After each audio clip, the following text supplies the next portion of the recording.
Bismillahirrahmanirrahim. Assalamualaikum warahmatullahi wabarakatuh. Alhamdulillah. Assalatu wassalamu ala rasulillahi wa ala alihi wa sahabatih. Wa kullim man tabi'a hudah wa istamsaka bisunnatihi ila yaumiddin wa ba'd. Alhamdulillah teman-teman, pada pagi hari ini setelah olah badan kita kembali berbincang-bincang dan melanjutkan hal yang pernah kita diskusikan pada beberapa hari yang lalu tentang usaha kita untuk mempersiapkan generasi muslim tentunya di Amerika Serikat dan di Barat secara umum, atau mungkin lebih umum lagi di seluruh dunia minoritas. Walaupun terkadang saya agak ragu untuk memilah-milah dunia dalam hal suasana di mana kita hidup sekarang ini. Sebab terkadang kita salah kaprah, seolah-olah apa yang terjadi di dunia barat lalu kemudian tidak terjadi di dunia timur. Atau mungkin to be precise, lebih jelasnya lagi, kerap kali kita berpikir bahwa apa yang sedang tumbuh berkembang di Amerika misalnya, lalu kemudian tidak memiliki dampak di Indonesia. Saya kira ini sesuatu yang perlu kita luruskan, karena kalau kita melihat keadaan dunia kita yang hampir tidak punya batas lagi, the barriers between nations, batas-batas antar bangsa ini itu semakin minimize, semakin berkurang, ya, semakin mengecil. Maka seolah-olah hampir tidak ada batas lagi. Apa yang terjadi di sebuah perkampungan terpencil di Indonesia itu akan bisa ketahuan di kota New York, ya. Dan apa yang terjadi di kota New York sebagai pusat dunia, anggaplah demikian, itu juga bisa akan segera ketahuan di kampung-kampung terpencil di Indonesia. Kenapa demikian? Karena dunia kita dunia global yang memang ditandai oleh kemajuan teknologi, ilmu pengetahuan, dan yang terpenting adalah perkembangan alat informasi yang luar biasa. Termasuk media sosial, ya, termasuk apa yang kita pakai sekarang ini. Semua ini menjadikan dunia kita semakin mengecil. Dan karenanya ketika saya mengatakan bahwa upaya kita untuk membangun generasi di dunia barat, maka itu hanya semua pengistilahan. Tapi secara substantif semuanya berlaku di mana-mana. Karena sekali lagi, kecenderungan generasi muda di Amerika ini juga tidak ada jaminan bahwa itu juga menjadi kecenderungan generasi muda di dunia Islam. Berbagai macam kerusakan yang terjadi di Amerika dan dunia barat kepada generasi muda kita, termasuk melihat agama sebagai sesuatu yang tidak penting, termasuk perkembangan ateisme misalnya, ada kecenderungan untuk tidak percaya kepada agama atau agnostik, itu terjadi di dunia barat tapi juga terjadi di dunia Islam. Dan kecenderungan itu sangat meningkat sekali. Maka sekali lagi, pengistilahan dunia barat atau dunia timur dan lain sebagainya itu hanya sebuah kebiasaan yang sesungguhnya substansinya semakin berkurang. Karena batas-batas antar dunia ini semakin mengecil. Ya. Apa yang terjadi di sebuah tempat akan juga terjadi di tempat yang lain, minimal akan berpengaruh langsung atau tidak pada tempat yang lain. Karena itulah bagian dari the nature of globalized world, atau salah satu daripada karakter dunia global kita. Pada pertemuan yang lalu kita menyebutkan bahwa salah satu pertanyaan yang sering dilemparkan oleh anak-anak remaja kita dan merupakan difficult question, pertanyaan yang pelik atau yang susah atau yang berat, adalah tentang kenapa agama itu penting, urgensi agama dalam kehidupan manusia. Dan biasanya alasan untuk mempertanyakan ini karena merasa bahwa manusia itu punya pikiran yang bisa membedakan mana yang baik dan mana yang buruk. Mana yang manfaat dan mana yang tidak manfaat. Ini sebuah asumsi. Jadi ada asumsi yang berkembang di tengah generasi muda yang menyembah keilmuan, yang menjadikan ilmu, sains, logika, pemikiran, rasionalitas sebagai sembahan, membangun asumsi bahwa manusia dengan pemikirannya bisa menyelesaikan segala masalah. Manusia dengan pemikirannya bisa membedakan mana yang baik dan mana yang buruk, mana yang bermanfaat dan mana yang berbahaya. Saya mengatakan asumsi karena kenyataannya kebanyakan manusia gagal untuk membedakan mana yang baik, mana yang buruk berdasarkan pemikirannya, berdasarkan logikanya. Banyak manusia yang gagal justru melihat mana yang manfaat pada dirinya sendiri dan mana yang mudarat pada dirinya sendiri berdasarkan logika. Satu kecil misalnya ya, kalau kita tanya teman-teman kita yang merokok, kenapa merokok? Menurut logika pikirannya, bahwa merokok itu bisa menjadikannya tenang. Dengan merokok, dia merasa tenang. Karena memang pada rokok itu ada nikotin yang mungkin bisa menjadi bagian dari addiction. Kecanduan. Dan orang yang sedang memenuhi rasa candunya itu, kecanduannya, dia akan merasakan ketenangan. Nah inilah jawaban yang dapat oleh akalnya. Jadi akal mengatakan bahwa merokok itu memberikan ketenangan. Nah itu kan akal manusia. Tapi kalau kita kembali kepada ajaran agama, agama lah yang kemudian memberikan pertimbangan kepada kita tentang mana yang bermanfaat, mana yang berbahaya. Agama mengatakan bahwa segala sesuatu yang justru memberikan bahaya atau menjadikan kita terjatuh ke dalam kehancuran, yang disebut dengan at-tahluka dalam bahasa hadis, maka menjadi haram. Segala sesuatu yang menjadikan kita hancur, menjadikan kita rusak, menjadikan kita sakit, dan mengantar kita kepada situasi tersebut, maka bisa menjadi haram. Maka kalau kita merokok dengan kesepakatan para ahli kesehatan misalnya, tidak ada yang akan setuju bahwa rokok itu akan bermanfaat bagi kesehatan kita. Tapi bagi akal manusia boleh saja mengatakan bahwa dengan merokok, pikirannya lebih tenang. Ada yang kalau merokok pikirannya lebih tajam. Ada yang merasa bahwa dengan merokok itu dia lebih pintar. Ada yang merasa bahkan dengan merokok itu dia lebih gagah, gitu ya. Lebih hebat, lebih jantang misalnya. Ya. Memperlihatkan kejantanan dengan merokok itu. Nah ini kan kata akal manusia. Maka sekali lagi anak-anak remaja kita mengatakan bahwa agama sesungguhnya tidak penting. Karena akal kita cukup untuk membedakan mana yang baik dan mana yang buruk, mana yang manfaat dan mana yang mudarat. Ternyata kita ambil kasus rokok saja, manusia sudah gagal untuk menjadikan akalnya membedakan mana yang baik dan mana yang buruk. Ya. Oleh karenanya, disinilah kemudian pentingnya agama. Ya. Agama is unavoidable. Agama adalah sesuatu yang tidak bisa terhindarkan dalam hidup kita. Karena itu sesungguhnya akan memberikan kepada kita GPS, direction, arah ke kehidupan yang lebih baik, kehidupan yang lebih terhormat, ke kehidupan yang lebih mulia, kira-kira demikian, yang terjaga, yang bersih, kira-kira begitu. Maka agama itu adalah sesuatu yang harus kita hadirkan dalam kehidupan kita, apapun alasan orang yang mengatakan bahwa agama tidak penting. Nah, pertanyaan kedua yang kemudian selalu kita dengarkan dari teman-teman remaja adalah bagaimana bisa membuktikan bahwa Tuhan itu ada. Apalagi kalau sudah memakai istilah sense, the five senses, ya 5 rasa manusia itu. Ya, tidak bisa dilihat, tidak bisa dengar, tidak bisa disentuh, tidak bisa macam-macam lah, kira-kira begitu.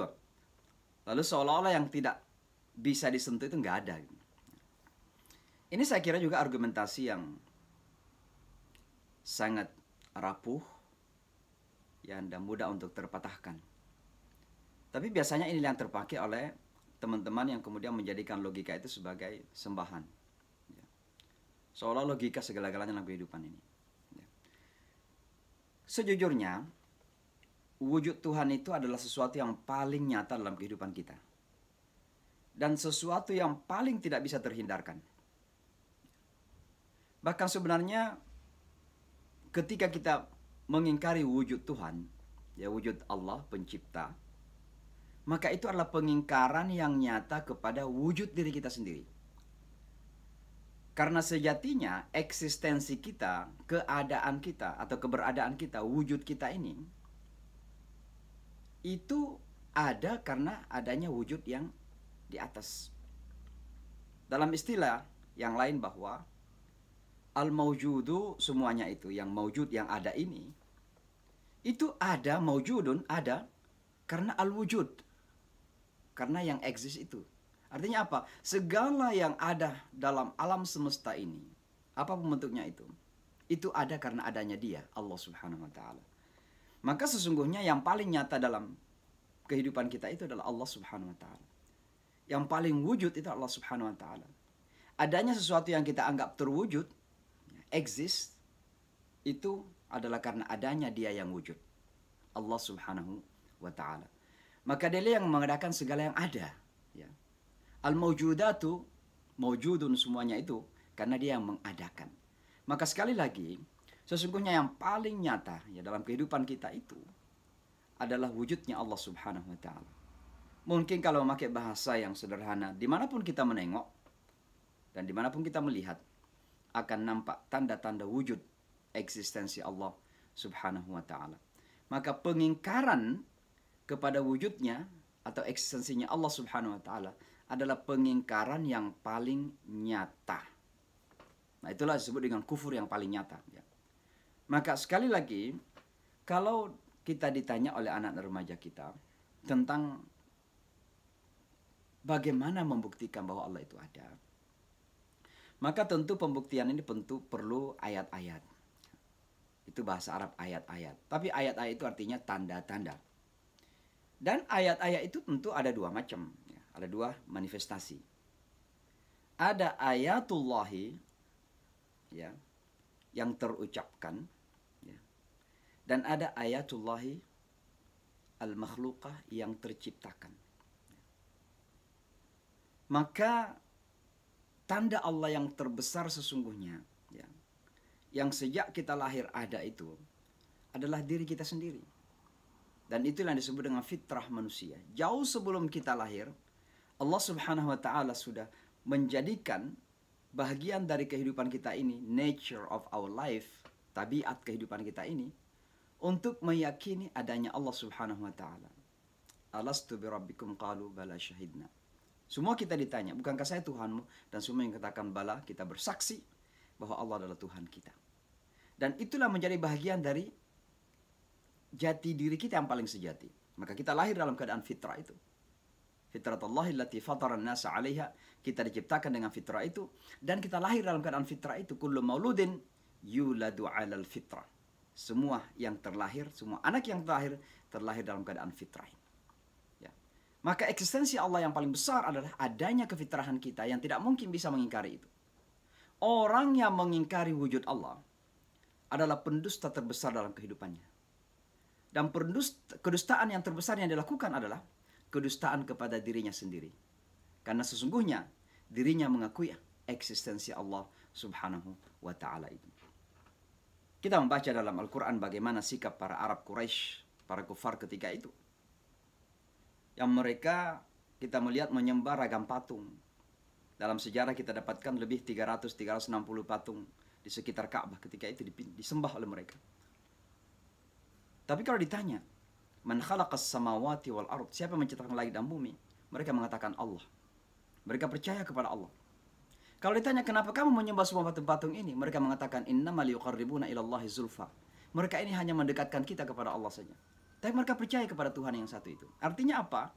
So kafir-kafir orang, dia ada fitrah untuk percaya kepada Tuhan yang satu. Itu yang disebut dengan tauhidur rububiyah. Maka percaya kepada keeksistensi Allah yang Maha Satu ini, yang Maha Esa ini, adalah merupakan bagian dari fitrah manusia, bagian dari tabiat manusia yang tidak mungkin ada bisa yang mengingkari. Kenapa? Karena kalau kita berjalan ada bekas kaki. Ini kata syair orang Arab, ya. Mereka mengatakan kalau kita berjalan kan ada bekas kaki gitu. Kira-kira namanya athar. Mereka berjalan di padang pasir, pasti bekas kakinya ada. Untuk mengatakan bahwa kalau kita melihat bintang, kalau kita melihat bulan, kalau kita melihat langit, kalau kita melihat lautan dengan segala isinya yang indah itu, kalau kita melihat bumi ini, kalau kita melihat diri kita sendiri, coba kita bercermin, maka kita mendapatkan tanda-tanda. Itu namanya ayat, tanda-tanda Allah Subhanahu wa taala Sang Khalik yang Maha Mencipta. Maka sekali lagi, bayangkan kejahilan, makanya orang yang kafir itu disebut jahil sebenarnya. Ya, jahil, bodoh. Kenapa? Karena ini bodoh luar biasa gitu.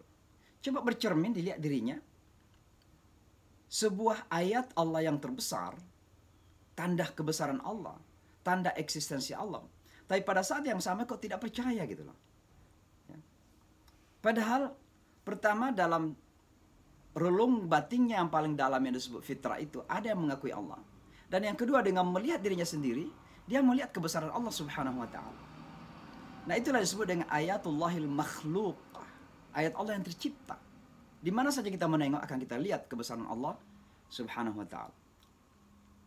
Imam Al-Ghazali misalnya, dan ini dikritik oleh sebagian ulama ketika mengatakan beliau melihat indahnya gelombang ombak di tengah laut.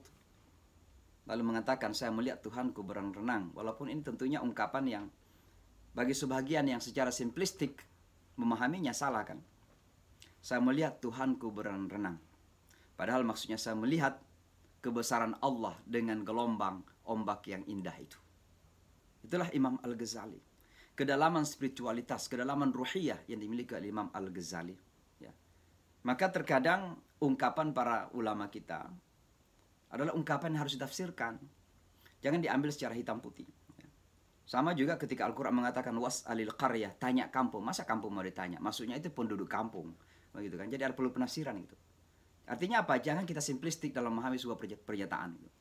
Maka sekali lagi, meyakini eksistensi Allah adalah sesuatu yang paling real, paling nyata, sesuatu yang paling faktual sifatnya dalam kehidupan manusia. Dan oleh karenanya, ayat-ayat Al-Quran penuh dengan kebesaran Allah Subhanahu wa taala. Pencipta langit dan bumi, pencipta kita semua, yang mudabbir, yang mengelola semua alam semesta ini, yang di tangannya terletak segala kekuasaan. Tabarakalladzi biyadihil mulk wa huwa ala kulli syai'in qadir. Khalaqas samawati wal ardh. Dan semua yang disebutkan dalam Al-Quran itu ayat-ayat luar biasa kalau kita baca itu. Ya. Maka sekali lagi, pertanyaan anak remaja kita itu adalah pertanyaan yang kalau menurut saya itu bahagian daripada proses ya. Jadi kita jangan curiga dulu.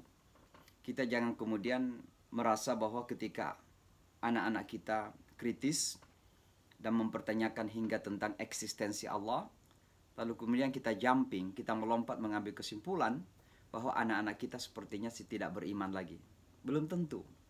Tapi itu adalah bagian dari proses-proses yang harus mereka lalui untuk menemukan keimanan yang sejati.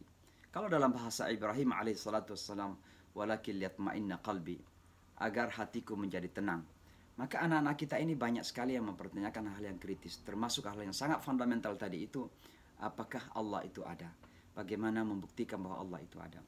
Maka sekali lagi simpelnya, sederhananya adalah buktikan ya bahwa Allah itu punya tanda-tanda yang disebut dengan ayat. Dan ayat Allah itu terbagi dua. Ada ayat al-munazzalah, ada ayat-ayat yang diturunkan dari langit, yaitu dalam bentuk kalamullah, dalam bentuk Al-Quran. Ya. Tentu sunnah Rasulullah juga yang mengekspresikan kebesaran Allah Subhanahu wa taala. Dan kita baca qul huwallahu ahad, kita baca Allahu la ilaha illa huwal hayyul qayyum. Ya. Ya ayuhan nasu taqu rabbakum alladzi khalaqakum. Ini kan semua ayat-ayat Allah Subhanahu wa taala. Ya. Wa fi anfusikum afala tatafakkarun, tatadabbarun. Ya. Kemudian bagaimana kita tidak berpikir tentang ciptaan Allah di langit dan di bumi. Ya.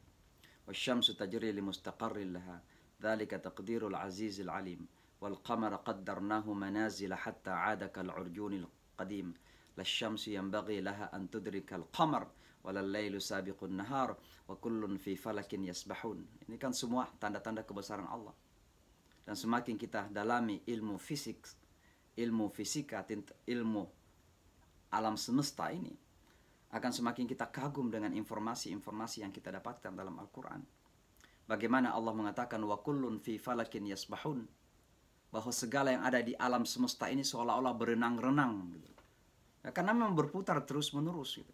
Bumi ini berputar pada porosnya terus-menerus. Demikian semuanya alam semesta ini berputar pada porosnya masing-masing. Bayangkan miliaran galaksi, miliaran bintang-bintang bergerak pada porosnya masing-masing. Dan itulah aturan Allah Subhanahu wa taala. Kalau kita melihat Honda atau ambillah misalnya mobil Lux dari Jepang, ya. Lalu kemudian kita melihat keindahan mobil yang mereka ciptakan. Pasti orang akan bertanya, ini membuat ini siapa gitu. Lexus misalnya. Kita punya mobil Lexus, Masya Allah, kita bawa ke jalan tol, kita nikmati ya, bagaimana Lexus itu kuat lari, tahan dan lain sebagainya. Pernah nggak kita terfikir bahwa kehebatan Lexus ini karena kehebatan yang mencipta, yang membuat? Itulah orang Jepang. Nah kalau orang Jepangnya saja menciptakan Lexus itu hebat, nah siapa yang menciptakan orang Jepang itu? Nah ini kan pertanyaan-pertanyaan yang sangat sederhana tapi mendasar gitu, untuk menemukan akan eksistensi Allah. Ya. Bahwa pada akhirnya dialah huwal awal wal akhir. Dialah Allah yang tiada awal dan tiada akhir. Maka kalau ada yang bermula, maka pasti ada yang tidak punya mula. Karena kalau ada sesuatu yang manusia ini misalnya ciptaan ini semuanya ada awalnya, lalu kemudian semua ada awalnya, maka berarti yang ada awalnya itu nggak ada ujung. Ini sangat berbahaya dalam kehidupan tentunya. Maka pasti ada yang mengontrol. Maka yang mengontrol itulah yang disebut dengan Rabbun, yang dalam terjemahan yang lain disebut Al-Mudabbir, yang mengatur alam semesta ini. Maka kalau kita melihat perjalanan ya, segala sesuatu atau pergerakan yang ada dalam alam semesta ini, begitu teratur, tertata rapi, ada aturan-aturan, regulations ya, yang ditaati oleh semua makhluk-makhluk ini, maka berarti ada yang membuat aturan.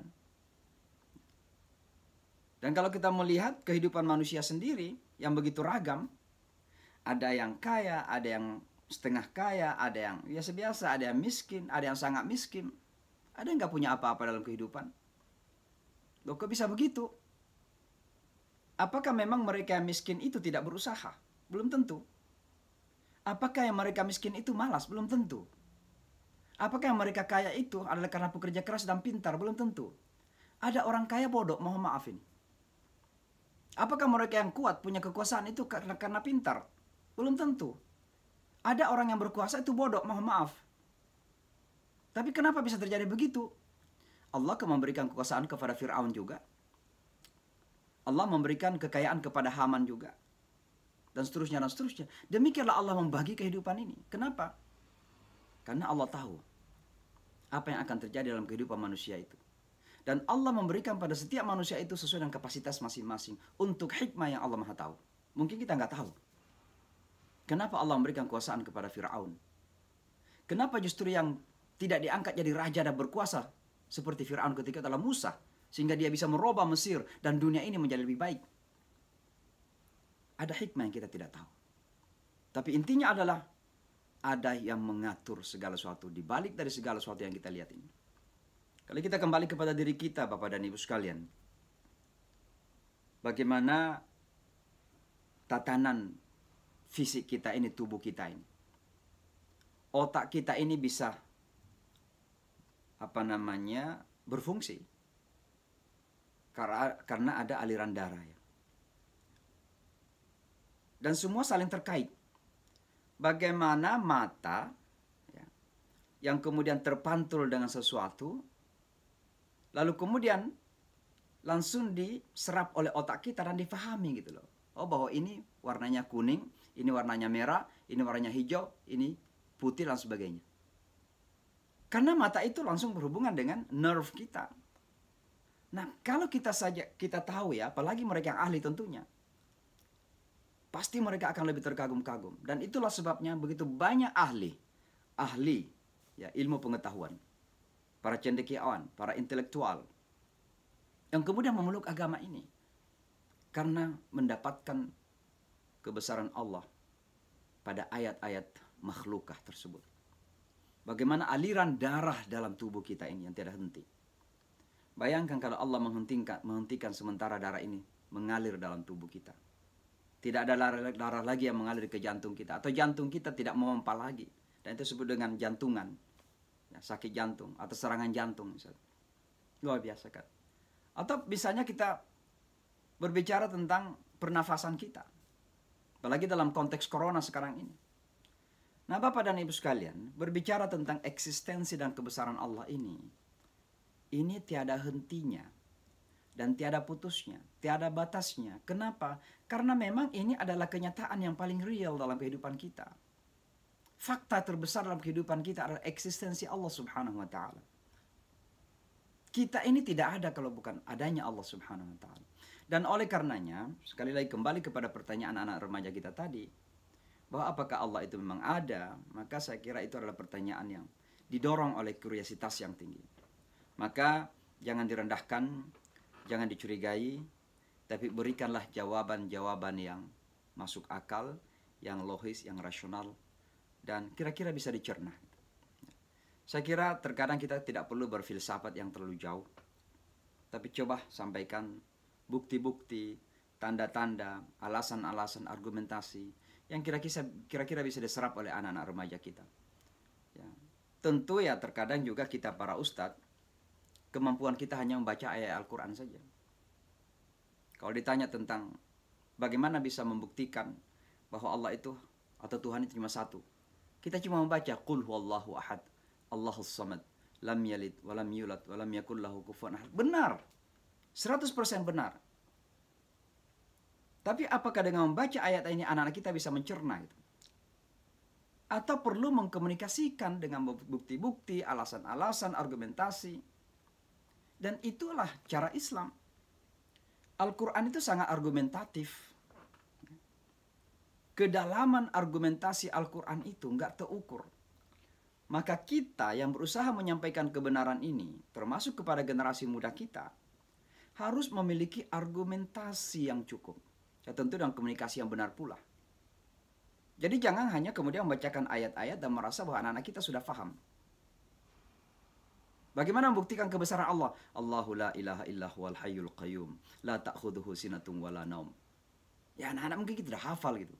Tapi apakah bisa mencerna kebesaran Allah dengan hanya menyampaikan ayat kursi tersebut? Inilah yang kita maksud bahwa diperlukan argumentasi-argumentasi dan juga tentu komunikasi-komunikasi yang pas yang bisa difahami oleh anak-anak muda kita. Alhamdulillah Bapak dan Ibu, teman-teman semua, kecenderungan anak-anak kita untuk kritis ini adalah kesempatan besar sebenarnya. Kesempatan yang sangat solid, sebuah peluang besar untuk bisa memasukkan ajaran agama kepada mereka. Maka jangan dilihat secara negatif, justru positif. Ketika anak kita bertanya, bahkan sekritis apapun, maka sesungguhnya itu adalah pintu yang luas untuk kita masuk. Persis sama dengan teman-teman non-muslim. Semakin mereka kritis untuk bertanya, semakin kita punya kesempatan untuk menyampaikan kebenaran ini. Masalahnya, apakah kita siap untuk menyampaikan kebenaran ketika mereka bertanya secara kritis ini? Maka disinilah kemudian kita tertantang semua untuk mendalami, menyelami, memahami, mentadaburi, memperluas wawasan kita, dan mempertajam argumentasi dan logika kita di dalam memahami ajaran agama kita. Karena ini persiapan dalam menghadapi generasi muda kita, dan sekaligus juga dalam mempersiapkan diri untuk menyampaikan Islam kepada teman-teman non-muslim kita di sekitar. Bagi kita yang sering berinteraksi dengan non-muslim, kita merasakan bagaimana urgensinya untuk kita memperluas wawasan. Bagaimana pentingnya untuk kita mempertajam argumentasi kita. Bukan untuk berdebat, bukan. Tapi mempersiapkan diri untuk menjawab pertanyaan-pertanyaan yang kritis itu. So, pada akhirnya mau tidak mau, dunia kita sekarang ini memang semakin kritis. Dengan kemajuan ilmu dan pengetahuan, dengan keterbukaan informasi dan media sekarang ini, mau tidak mau, anak-anak muda kita terjangkiti ketajaman juga. Saya nggak mengatakan terjangkiti penyakit. ya logika, tapi ketajaman berpikir. Ini memakai bahasa positif. Maka kalau mereka tajam berpikir, mereka akan kritis dalam mempertanyakan banyak hal, maka kita harus siap untuk memberikan respon yang sesuai dan yang mereka butuhkan. Saya kira demikian, cukup 30 menit. Mudah-mudahan ada manfaatnya untuk kita semua. Jangan lupa sehat selalu. Ya, istirahat yang cukup, makan yang sehat, bukan yang enak saja, tapi makan yang sehat, dan tentunya jangan lupa ibadah yang olahraga yang teratur dan ibadah yang khusyuk, insyaallah. Ketenangan batin itu menentukan kesehatan kita. Saya kira demikian. Mari kita minum kopi dengan gelas yang baru di Amerika Serikat. Assalamualaikum warahmatullahi wabarakatuh.